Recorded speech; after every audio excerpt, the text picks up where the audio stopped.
মনকে সবসময় কঠিন বাঁধনে বেঁধে রাখতে হয়, কখনোই তার রাশ আলগা করতে নেই। রাশ আলগা হলে সে তোমাকে নিয়ে যে স্বপ্নের জগতে পাড়ি দেবে তার ঠিকানা নেই।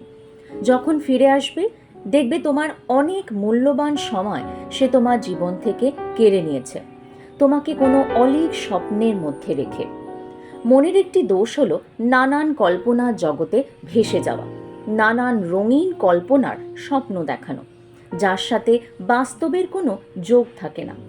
ফলে মন যখন তোমাকে নিয়ে অলীক স্বপ্নের দেশে পাড়ি দিয়ে ফিরে আসে, তখন সেই কল্পনার জগতের সাথে বাস্তবের কোনো মিল খুঁজে না পেয়ে তুমি দুঃখী হয়ে যাও, হতাশার মধ্যে পড়ো, মন থেকে আনন্দ চলে যায়।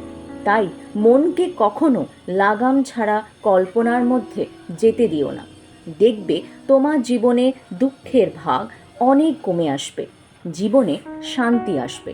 এই বাণী মহা অবতার শ্রী শ্রী দাদাজি মহারাজের।